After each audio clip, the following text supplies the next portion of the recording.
Advertencia. Los juguetes que estás a punto de ver no son juguetes comunes. Son objetos que han cobrado vida, y han causado pesadillas. Hoy te presentaré 3 historias documentadas que incluso los escépticos más duros no pueden explicar. Si crees que los juguetes son inofensivos, este video cambiará tu percepción para siempre.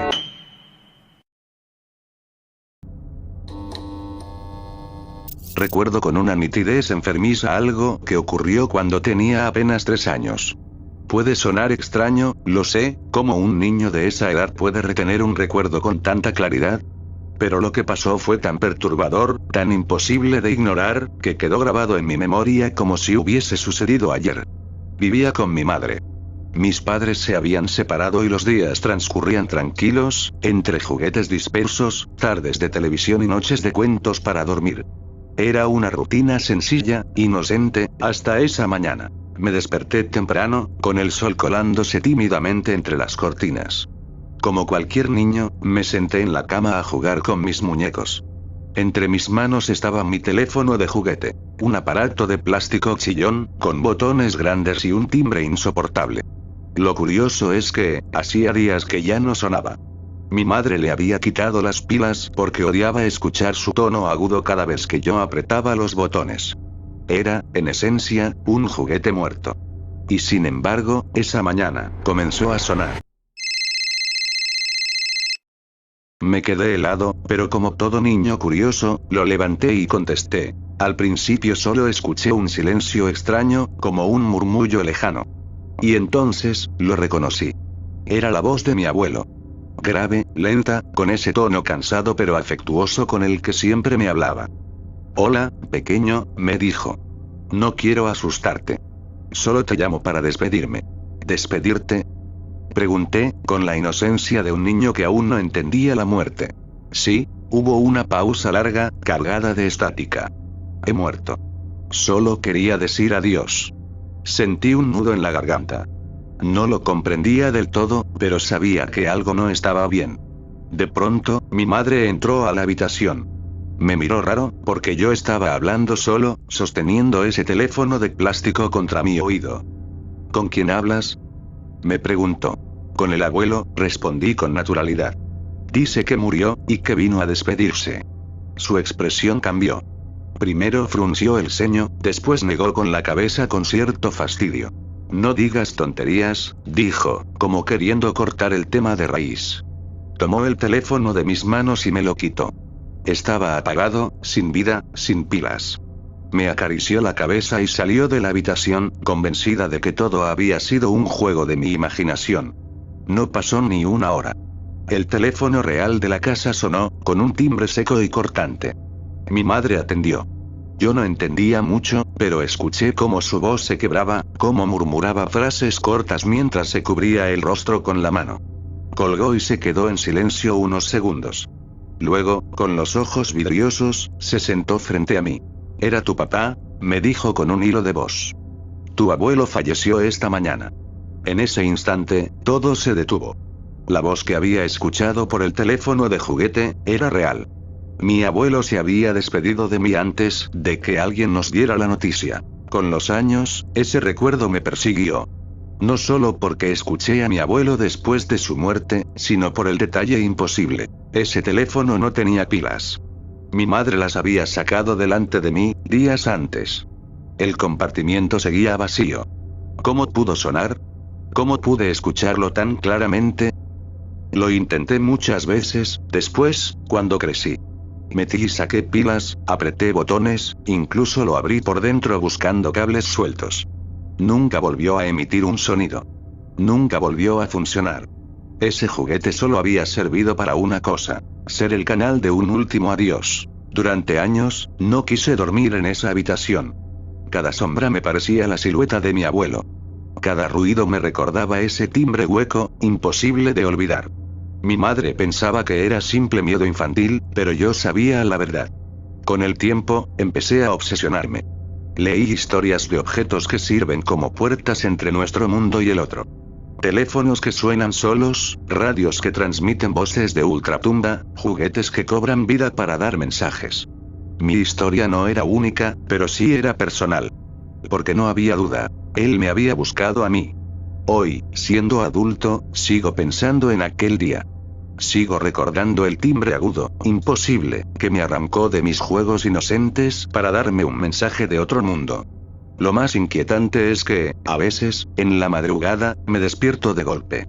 Y en medio del silencio absoluto, juro escuchar ese timbre, apagado, como si viniera desde muy lejos, atravesando paredes, años y memorias. Nunca me atrevo a buscar el juguete, aunque aún debe estar guardado en alguna caja del desván. Porque sé que, si lo encuentro, y vuelve a sonar, no será solo mi abuelo quien esté al otro lado.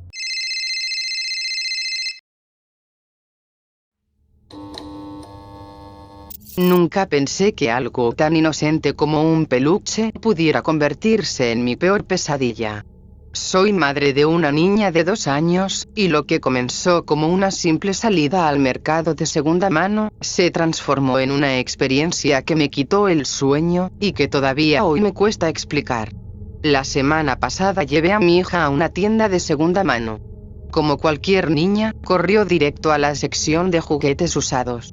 Había cajas y estantes llenos de muñecos rotos, osos sin ojos, muñecas con el pelo enredado, y entre todo ese caos, ella señaló con entusiasmo algo. Un mapache rosa, viejo y descolorido, con una mirada fija y costuras desgastadas.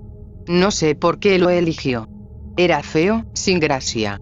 Pero no hubo manera de convencerla de soltarlo. Lo compramos, lo lavé al llegar a casa, y desde entonces no lo ha dejado ni un segundo. Pensé que sería un simple juguete favorito, como cualquiera. Me equivoqué. La primera vez que noté algo raro fue a la hora de la siesta. Dejé a mi hija durmiendo en su cama sin ningún juguete, yo jamás la dejo dormir con objetos que puedan incomodarla, y fui a hacer mis cosas. Al regresar, allí estaba el mapache rosa, justo bajo su brazo, como si lo hubiera abrazado en sueños. No entendí cómo pudo llegar allí, porque lo había visto en la sala minutos antes. Me culpé a mí misma, pensando que tal vez lo había olvidado. Pero volvió a ocurrir. Una y otra vez. Dejaba el peluche en otra habitación, o lo veía en el sofá, y minutos después aparecía junto a ella, como si nunca la hubiera dejado. No importaba el lugar. El mapache rosa siempre encontraba la manera de volver a sus brazos. La noche que confirmé que algo no estaba bien fue cuando volvimos a casa de mi madre. Mi hija se había quedado dormida en el coche, agotada. El peluche quedó tirado en el asiento trasero. No lo traje conmigo. Cerré el auto, cargué a mi hija hasta su cama y la arropé. Todo estaba tranquilo. Hasta que, media hora después, al entrar a su cuarto, casi se me detiene el corazón. El mapache rosa estaba ahí, acostado junto a ella, como siempre. Pero esta vez yo sabía la verdad. Lo había dejado dentro del coche. Cerrado. A oscuras. No quise asustarla, pero empecé a vigilar de cerca a mi hija. Una mañana, mientras jugaba con el mapache, escuché que lo llamaba por un nombre. Joey, decía. Joey quiere dormir conmigo. Joey no quiere estar solo. Me quedé helada. Yo nunca le había dicho que los juguetes necesitaban nombre. Nunca había mencionado nada. Era como si alguien le hubiera susurrado cómo llamarlo. Lo peor fue la manera en que lo acariciaba, como si hablara con alguien más, alguien que yo no podía ver. Decidí revisar la etiqueta del juguete, buscando alguna pista. Estaba sorprendentemente intacta, demasiado para un peluche tan usado. Decía, Goody Toys, Pink Fox, 2012. Ni siquiera era un mapache, era un zorro rosa. Busqué en internet. Nada. Ni una sola foto, ni registros de la marca, ni un catálogo. Como si nunca hubiera existido. Mientras más investigaba, más me daba cuenta de que lo que había en casa no era un juguete común. Las cosas no parecían tener malas intenciones, al menos al principio. Pero cada vez me sentía más inquieta. Mi hija ya no dormía sin el peluche. Se despertaba llorando si no lo encontraba a su lado. Y siempre, él volvía a aparecer junto a ella, sin importar dónde lo dejara. Decidí poner una cámara en su habitación, para registrar lo que pasaba. Pero mientras más lo pensaba, más miedo me daba descubrir la verdad. Al final, tomé la decisión. No podía permitir que algo desconocido estuviera tan cerca de mi hija. Esa misma mañana salí con el peluche en una bolsa y me dirigía al campo, lejos de casa. Cavé un hoyo profundo y lo enterré bajo la tierra húmeda. Desde ese día, mi hija pregunta por Joey. Dice que lo escucha en sueños, que la llama para que vaya a jugar con él. Yo finjo no escucharla. Intento convencerme de que todo fue mi imaginación. Pero, algunas noches, en el silencio absoluto, juro escuchar un suave crujir de costuras, como tela desgarrándose, justo al lado de su cama. Hay recuerdos que se desvanecen con la infancia, pero otros nunca se borran, aunque uno intente convencer al mundo de que fueron solo un sueño. Yo tenía apenas 5 años cuando viví algo que me persigue hasta hoy, algo tan extraño que aún mi propia madre prefiere negarlo. Y todo comenzó con mi juguete favorito, un pequeño cordero de peluche al que llamaba Lambi. Lambi era todo para mí. Lo llevaba a la mesa, al sofá, incluso a la cama. Tenía esa textura suave que me daba calma, y una sonrisa bordada que, en aquel entonces, me parecía tierna. Era mi compañía constante, mi refugio en el silencio de la casa. Aquella tarde estaba sentado en el comedor, jugando con Lambi sobre la mesa, inventando historias como cualquier niño de 5 años. Desde donde estaba podía ver la puerta principal de mi casa. Y fue entonces cuando lo escuché. Un golpe seco contra la puerta mosquitera. Luego otro. Y otro. Un repiqueteo rítmico, insistente. Me levanté apenas lo suficiente para ver. Y allí estaba. Una figura al otro lado de la malla, un ser que parecía una mezcla grotesca entre un humano y un cordero. Medía casi lo mismo que un adulto, pero su piel blanca y esponjosa imitaba de manera idéntica la textura de Lambi, el peluche que aún tenía entre mis manos. El ser no hablaba. Solo golpeaba la puerta, con movimientos torpes pero cargados de una fuerza que no se correspondía con un disfraz o un juego. Recuerdo el rostro con una claridad que me aterra hasta hoy. Sus ojos no eran botones, ni ojos de animal. Eran humanos, profundos, húmedos, demasiado vivos para un cuerpo que parecía de felpa. Su boca no se abría, pero sentía que quería decir algo. Que estaba llamándome. Y yo sabía que no era un extraño cualquiera disfrazado. Era Lambi. O peor aún, era la madre de Lambi. El miedo me hizo gritar. Llamé a mi madre con todas mis fuerzas. Ella salió corriendo del pasillo, me encontró pálido, temblando y señalando hacia la puerta. La vio. Estoy seguro de que la vio. Porque, sin dudarlo, se lanzó hacia la entrada y cerró la puerta de golpe, aplastando la malla con un estruendo seco, justo frente a ese ser que golpeaba sin parar. Nos quedamos en silencio. Yo lloraba. Y cuando por fin se atrevió a abrir de nuevo, la figura ya no estaba. Ni huellas. Ni señales.